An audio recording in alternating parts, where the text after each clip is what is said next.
अरे ये तो हाँ नया सर, स्टार्ट हो गई, पॉपअप आ रहा है, द मीटिंग मीटिंग स्टार्ट हो गई। इज बीइंग रिकॉर्डेड, ये तो नया पॉपअप आ रहा है सर। नया कोई वर्जन आया क्या? हाँ सर। हाँ हाँ सर, सर। आपको ओके हाँ सबको आता ओके, है गुड ये। गुड गुड, ठीक है ठीक है। कुछ ऐसा वर्जन आए जो स्टूडेंट को भूख लग जाए तो उसमें से निकले भी तो बहुत अच्छा हो जाएगा, फिर सब जुड़े रहेंगे, कोई नहीं भागेगा फिर बीच क्लास में। ओके, हम क्या बोल रहे थे, मैं बोल रहा था कि मॉनेटरी पॉलिसी को हम दो भाग में बात कर देखेंगे। एक क्वालिटेटिव, क्योंकि बैंकों की क्वालिटी बनाए रखना आरबीआई की फंक्शन है, और दूसरा क्वांटिटेटिव।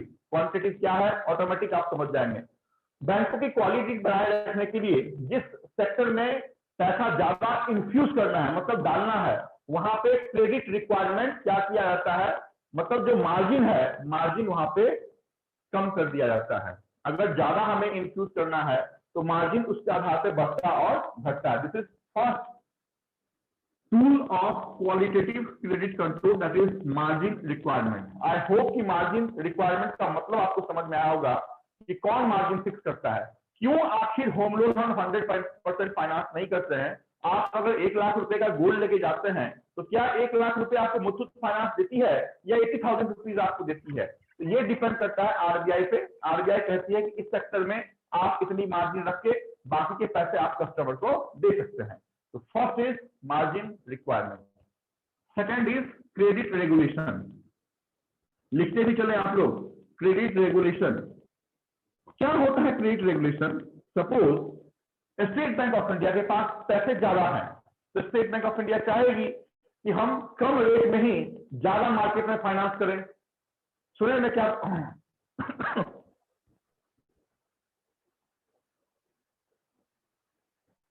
क्या बोल रहा हूं मैंने लिखा है सेकेंड फंक्शन क्रेडिट रेगुलेशन। तो जितने भी बैंकों की क्रेडिट होती है, जो बैंक लोन देते हैं, उसकी जो रूल्स और रेगुलेशन है ये रिजर्व बैंक ऑफ इंडिया के पैरामीटर पर चलता है। ऐसा नहीं कि कोई बैंक बोल सकती है कि हम 10 साल के बच्चे को लोन देंगे, दूसरी बैंक ये बोलेगी कि आपका अगर इनकम सोर्स इतना नहीं होगा तो हम लोन देंगे। तो एज पर आरबीआई गाइडलाइन ही क्रेडिट रेगुलेशन चलेगा। This would be the second tool of qualitative credit control. Third क्या होता है, that is called credit rationing. Credit RATIO, credit rationing. देखिए रेशनिंग का आप अगर सही मायने में अर्थ समझना चाहेंगे तो आपको पता चलेगा कि उसका एक सीमा तय करना। रेशनिंग तय करना मतलब एक सीमा तय करना। हमारे बहुत सारे सेक्टर हैं, किस सेक्टर में कितना बैंकों को लोन देना है। जैसे it is compulsory for all bank to lend at least 40% of their finance in priority sector. अगर स्टेट बैंक ऑफ इंडिया है पूरे साल में, पूरे फाइनेंशियल ईयर में 100 रुपए का लोन वो देती है मार्केट में, उस 100 रुपए के लोन में 40 रुपए का जो लोन है वो प्रायोरिटी सेक्टर पे ही देना पड़ेगा। This is what the guideline of reserve bank of India, this is called credit rationing. समझ में आ रहा है बात? सर नहीं समझा। तो नहीं समझा तो पूछेगा कौन? बोलते क्यों नहीं हो सर नहीं समझा, फिर तो समझाओ। मुझे भी अच्छा लगा कोई तो पूछ रहा है। सब बिल्कुल शांत बाबा बोल रहे हैं। सर आप बोलते हैं ना जब मैं सर आप बोलूं बोलते फिर हैं ना, पूछा करो ना, इसीलिए मैं हाँ, पूछ रही जब आप आप लोग शांत बोल होगे दीजिए तब फिर पूछो। बोलते हैं इसलिए। कैसा होता है कि जब मैं एमबीए किया करता था, 2010 की बात है, जब मैं एमबीए किया करता था तो मैं सोचता था यार फैकल्टी एक अगर मिस्टेक कर दे तो बड़ी बात हो जाएगी। उससे अच्छा सुकून जो है वो मिलता ही नहीं था अगर फैकल्टी एक गलती कर दे। तो मेरी एक बात आप लोगों ने पकड़ ली, मैं बीच में बोलता हूँ कि मुझे छेड़ने के लिए नहीं, और देखो कैसे सब के सब जितने भी मुंबई वाले हैं ऐसा लगा कि सब हैदराबाद पहुंच जाएंगे अभी। ठीक है, ओके समझ रहा हूँ, ठीक है। अपने पास रखिए, जब नहीं समझ में आएगा तो जब ये टॉपिक खत्म करने की बात हम करेंगे तो एक बार जरूर पूछिएगा। Very good. चलिए हमने क्या बोला है, हमने बोला मार्जिन रिक्वायरमेंट नहीं समझ में आया कोई बात नहीं, हमने बोला क्रेडिट रेगुलेशन नहीं समझ में आया अच्छी बात है, हमने बोला क्रेडिट रेशनिंग ये भी नहीं समझ में आया कोई बात नहीं। चौथा क्या है, that is called moral suasion. Moral suasion कहते हैं ना कि हमें जब पढ़ने में मन नहीं लगता है तो पापा या मम्मी हौसला बढ़ाते हैं, मोरली बूस्टअप करते हैं, पढ़ोगे तो ये होगा, है ना, पढ़ोगे तो हम कल चलेंगे यहाँ पे। तो वो मोरली बूस्टअप करने का काम बैंकों को रिजर्व बैंक ऑफ इंडिया करती है। क्योंकि ये सारे गाइडलाइन किनके लिए हैं? ये सारे गाइडलाइन बैंकों के लिए हैं। कौन बना रहा है? तो रिजर्व बैंक ऑफ इंडिया बना रही है, क्योंकि बैंकों की क्वालिटी मेंटेन करना है। ऐसा नहीं कि कोई बैंक ऑफ बड़ौदा में जाए ही नहीं, सबके सब स्टेट बैंक ऑफ इंडिया में ही जाए, कोई आईसीआईसीआई बैंक में जाए ही नहीं, सबके सब एचडीएफसी बैंक में जाए। तो एट पार जितने भी बैंक हैं उसके लिए रूल एक ही होनी चाहिए। इस कारण से क्वालिटेटिव पे हम फोकस देते हैं। Next is direct action. Direct action आपके एग्जाम के लिए क्या इंपॉर्टेंट है? आपके एग्जाम में सिर्फ एक बात पूछी जाएगी। कोई भी क्वेश्चन पेपर आप खोले, अगर इस चैप्टर से क्वेश्चन पूछा गया है, सिर्फ एक बात पूछा जाएगा, which of the following is not a tool or not a part of RBI qualitative credit control policy. इसमें से 4 ऑप्शन यहाँ का रहेगा, 5वां ऑप्शन कोई और रहेगा, तो वहां पर आपको टिक मार्क करना है। लेकिन आपके कंसेप्ट के लिए इंपॉर्टेंट है कि आखिर ये मार्जिन रिक्वायरमेंट होता क्या है, क्रेडिट रेगुलेशन है क्या, आपकी क्रेडिट रेशनिंग क्या है। मैं फिर से एक मुद्दा बताने की कोशिश करता हूं, ध्यान से सुने जिनको नहीं समझ में आया है। Margin requirement, I think margin requirement तो समझ में आया होगा आपको। Yes sir. नहीं समझ में आया, फिर से एग्जाम्पल के तरीके से आप देखें कि जो आपकी ऑटोमोबाइल सेक्टर है, ऑटोमोबाइल सेक्टर है, उस ऑटोमोबाइल सेक्टर में पैसे की जरूरत है, तो पैसा कहां से आएगा? पैसा का इन्फ्यूजन करना पड़ेगा।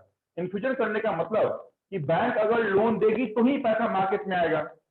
तो अगर ऑटोमोबाइल सेक्टर में एक्चुअल में पैसे की जरूरत है, तो यहाँ पे आरबीआई बोलेगी कि हमारा जो मार्जिन है, ये मार्जिन क्या कर दो, तो 0 कर दो, मतलब 100% फाइनेंस दे दो। 10 लाख की होंडा सिटी है तो 10 लाख रुपए तक आप क्या कर दो, फाइनेंस कर दो।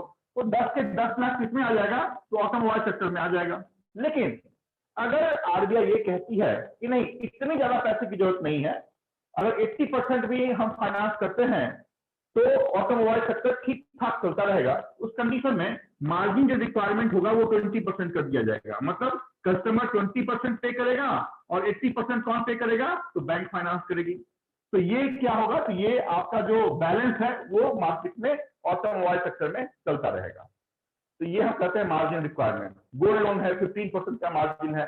आरईएस जिसको आप रियल एस्टेट कहते हैं, वहां पे हमारा 30% तक का मार्जिन है। तो ऐसे अलग अलग सेक्टर, उस सेक्टर में कितने पैसे चाहिए उसके आधार पर आरबीआई मार्जिन सेट करती है और बैंकों को निर्देश दे देती है। Second is credit regulation. Credit regulation का मतलब यह है कि जितनी भी बैंक क्रेडिट देगी, मतलब लोन देगी, उसके जो रूल्स और रेगुलेशन होंगे वो आरबीआई तय करेगी कि 18 साल से ऊपर वाले को ही हमें लोन देना है, हमें 70 ईयर्स तक के लिए लोन देना है, आईटीआर होना चाहिए, फॉर्म 16 होने चाहिए, सिविल की स्कोर अच्छी होनी चाहिए, कहीं का लोन आउटस्टैंडिंग नहीं होनी चाहिए। ये जो रूल्स और रेगुलेशन है, that is called credit regulation, ये आरबीआई इसका पैमाना तय करेगी। बैंकों के पास ये राइट नहीं है। नहीं तो बैंक क्या बोलेगी? बैंक बोलेगी ठीक है ये नहीं है तो वो दो, वो नहीं है तो ये दो, वो नहीं। आरबीआई का एक पार रूल है, बैंक हैज टू फॉलो। आवाज आ रही है ना? यस सर, आ रही है। Yes sir. Next is credit rationing. यही संभवतः समझ में नहीं आया आप लोग को। रेशनिंग का मतलब है कि मैक्सिमम लिमिट फिक्स कर देना। अभी आप कहेंगे कि मुझे एजुकेशन लोन चाहिए और मुझे 50 लाख रुपए लोन चाहिए, तो क्या बैंक आपको 50 लाख रुपए देगी? Answer is no. तो गवर्नमेंट ऑफ इंडिया ने आपके इंडिया में पढ़ने के लिए मैक्सिमम जो एजुकेशन लोन का प्रावधान रखा है 20 लाख है। तो ये जो आपकी सेक्टर है, उस सेक्टर में हम कितना लोन दे सकते हैं, उसका पैमाना कितना हो सकता है, उसकी अपर लिमिट कितनी हो सकती है, this is called rationing. Rationing का मतलब है fixing of upper limit. Upper limit fix कर देना। कि कोई अगर बोले कि मेरा जो घर है वो 20 करोड़ का है, तो 20 करोड़ हमें घर के लिए होम लोन दो, पॉसिबल है क्या? नहीं, क्योंकि होम लोन का अलग क्राइटेरिया है।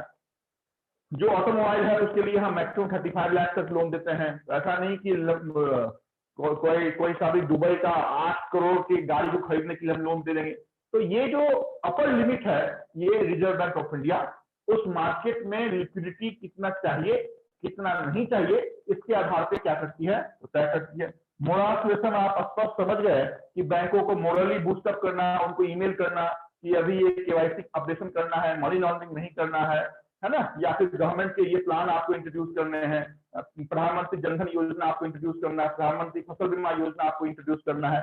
तो मोरली बूस्टअप करने का काम करती है और डायरेक्ट एक्शन तो आप जानते ही हैं कि बहुत सारे ऐसे बैंक जिन्होंने ऊपर का कहा नहीं माना है, उनके उनके दरवाजे को सदा सदा के लिए बंद कर दिया गया है। प्रॉम्प्ट करेक्टिव एक्शन इंपोज किए गए हैं। आरबीआई के पास ये एक्शन लगाने का भी प्रावधान है। ये 5 बातें आपको क्वालिटेटिव क्रेडिट कंट्रोल में याद रखनी है। अब फिर से बोलें, क्या नहीं समझ में आया फिर से बताऊंगा। तो सेकंड वाला बताइए ना। कौन सा सेकंड। पढ़ो, क्या है सेकंड? क्या है सेकंड लिखा हुआ? Credit regulation. रेगुलेशन का मतलब क्या होता है? रेगुलेशन का मतलब क्या होता है? रूल ना। रूल्स। हाँ सर होता है रूल नहीं है। होता है? हाँ सर। आप अगर स्कूल में पढ़ते थे तो आपके स्कूल का कोई रूल्स और रेगुलेशन था कि नहीं कि आपको 10 बजे पहुंचना है, इतने समय में फी पेमेंट करना है, इतने समय टिफिन हमारी होगी। तो सेम काम यहाँ भी है। क्रेडिट देने के लिए मतलब लोन को देने के लिए जो उसकी रूल होगी वो कौन तय करेगा? RBI. Okay, RBI. Credit regulation, so simple. Okay, हाँ सर। अरे झाले का हो अभी सर। देखिए, ओ नए सर हो समझ या लो। नए हो या पुराने हो, हिचकिचाने का नहीं कि मैं सर से कितनी बार पूछूं। जब तक आपके डाउट क्लियर ना हो तब तक मेरे से पूछिए। लेकिन ऐसा नहीं है कि डाउट क्लियर हो जाए फिर भी मेरे से पूछते रहो कि सब फिर से बताओ, ऐसा नहीं। जब तक डाउट क्लियर नहीं हो रहा है, आपने इन चीजों को समझने के लिए पैसे पे किए हैं, उसका एडवांटेज आप जरूर ले। ये आपकी क्या है? तो आपकी राइट है। हाँ जी बोलो। सर फर्स्ट एंड थर्ड में क्या डिफरेंस है? फर्स्ट और थर्ड में डिफरेंस, यहाँ पे क्या किया जाता है? यहाँ पे sector wise upper limit fix किए जाते हैं। देखो क्या है हमारा, तो हमारा एजुकेशन सेक्टर है, हमारा क्या है हेल्थ सेक्टर है, हमारा क्या है तो पर्सनल की सेगमेंट है, हमारा क्या है आरईएच होम लोन सेक्टर है। तो यहाँ पे फिक्स किया जाता है कि हमारा प्राइमरी सेक्टर के डेवलपमेंट पे 40% हमें पैसा देना है, हेल्थ पे हम 10% खर्च करेंगे, जो हमारी पर्सनल लोन होगी उसमें पूरे लोन का हम 20% ही दे सकते हैं, 30% हमें होम लोन के लिए पे करना है। मतलब 100 रुपए अगर एसबीआई एक साल में लोन दे रही है, उस 100 रुपए में 40 रुपए कहाँ हमें पे करना है, कहाँ पे हमें लोन देना है? तो प्राइमरी सेक्टर के डेवलपमेंट पे, मतलब एग्रीकल्चर के लिए लोन देना है, एजुकेशन के लिए लोन देना है। तो ये sector wise upper limit fix करना, this is called credit rationing. Age के ऊपर है ना वो? एज नहीं दादा, एज नहीं, sector wise primary sector lending. फिर से आपको बोलता हूं, प्रायोरिटी सेक्टर लेंडिंग जिसके अंदर एजुकेशन और एग्रीकल्चर आता है। बहुत बार आपने गांव में सुना होगा केसीसी लोन मिलता है, किसान क्रेडिट कार्ड मिलता है, तो वो कंपल्सरी लोन है, बैंक उसको डिनाई नहीं कर सकती है। आप थोड़ी देर के लिए होम लोन के लिए एप्लीकेशन आप दें तो बैंक आपको डिनाई कर सकती है कि ठीक है आपके पास ये डॉक्यूमेंट नहीं है, नहीं होगा।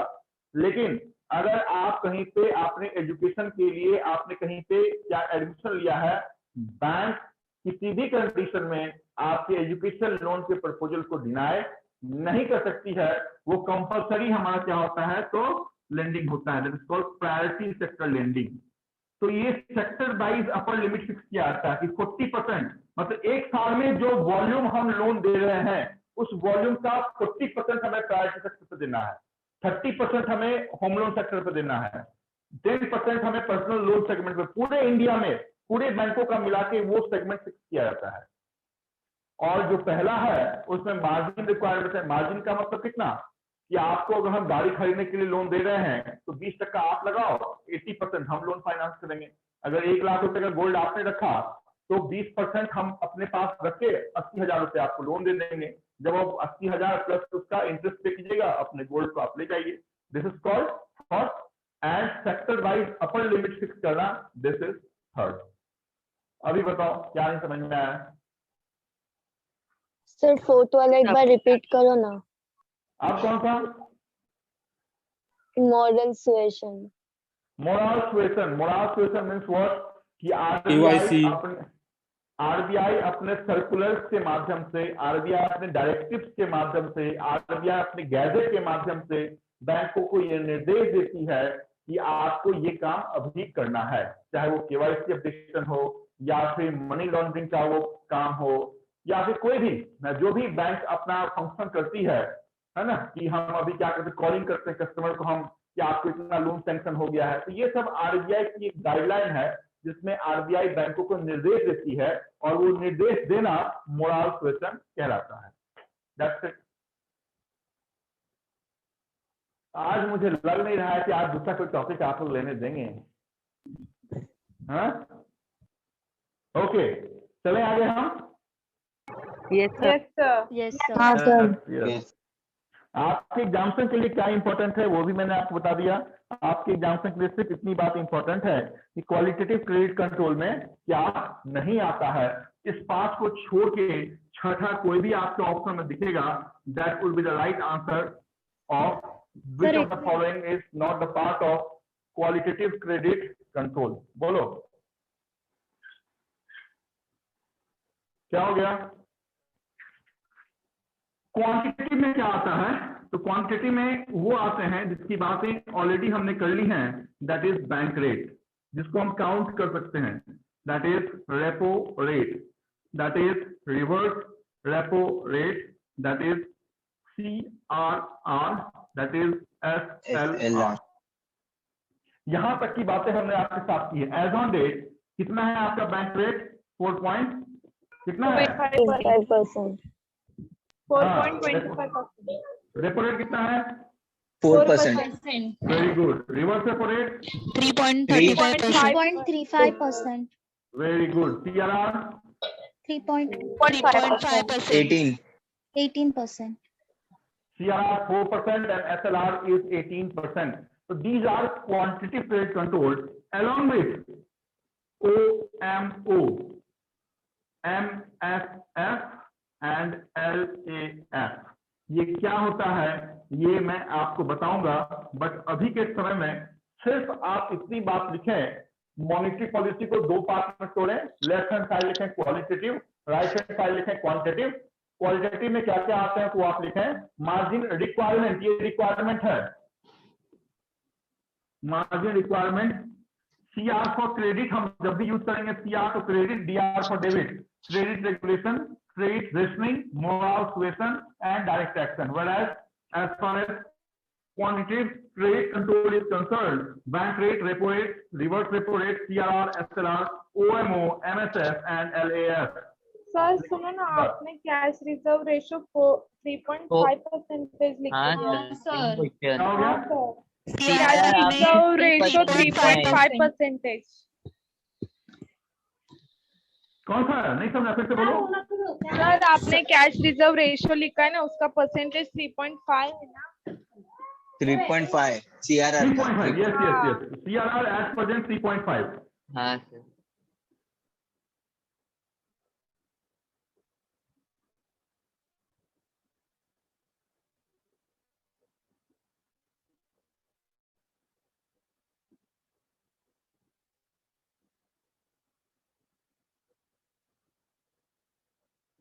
लिखे हैं यहाँ, इसका फुल फॉर्म लिखने की जरूरत नहीं है, ऑलरेडी लास्ट क्लास में आप लोगों को लिखा है मैंने।